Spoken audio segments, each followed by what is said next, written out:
Twin terror x में आपका स्वागत है। अंधेरी रात थी। घड़ी की सुइयां 1:15 पर अटक चुकी थी।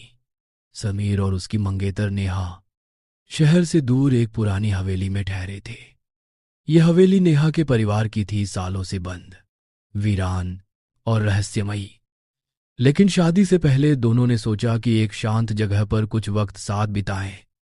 इसलिए नेहा के आग्रह पर समीर ने हामी भर दी थी। हवेली के चारों ओर घना जंगल फैला था। बिजली बार बार गुल हो रही थी और अंदर की दीवारों पर लगी जालों से पता चलता था कि इस जगह को वर्षों से किसी ने हाथ तक नहीं लगाया। तुम्हें डर नहीं लगता? समीर ने हंसते हुए पूछा। बचपन में कई बार आई हूं यहाँ। मेरी दादी कहती थी कि इस हवेली में एक साया है जो औरतों से जलता है। नेहा ने मजाकिया अंदाज में कहा। और मर्दों से प्यार करता होगा शायद? समीर ने चुटकी ली। नेहा ने कोई जवाब नहीं दिया, बस हल्की सी मुस्कान उसके चेहरे पर आई। रात के खाने के बाद दोनों ने मोमबत्तियां जलाईं, चाय बनाई और हवेली की छत पर जाकर तारों को देखने लगे।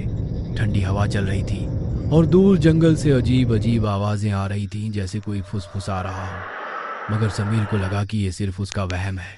नेहा को थोड़ी देर बाद नींद आने लगी। वो नीचे कमरे में जाकर लेट गई।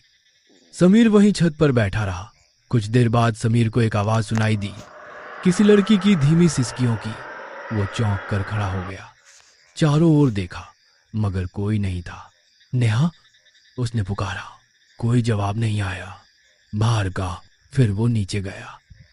नेहा कमरे में गहरी नींद में थी, मगर खिड़की खुली हुई थी और पर्दा हवा में लहरा रहा था।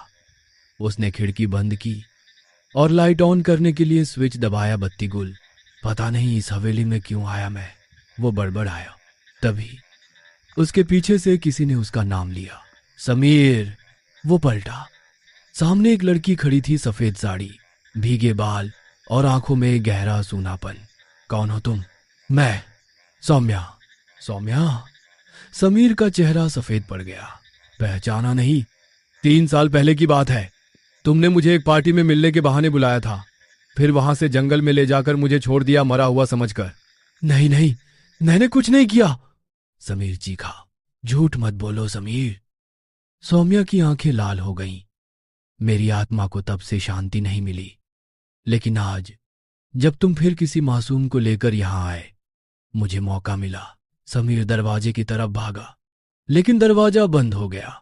बाहर कोई नहीं आएगा, कोई नहीं सुन पाएगा। सौम्या की आवाज में अब गुर्राहट थी। नेहा अब जाग चुकी थी और उसे कुछ समझ नहीं आ रहा था।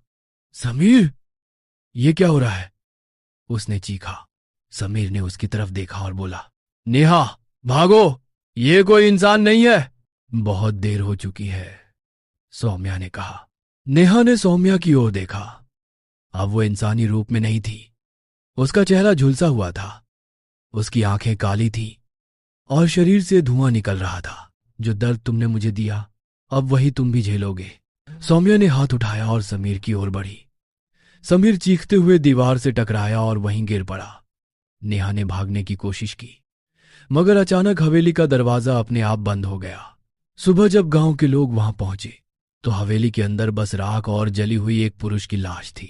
नेहा बेहोश हालत में मिली और बार बार सिर्फ एक ही नाम ले रही थी। सौम्या। सौम्या आ गई।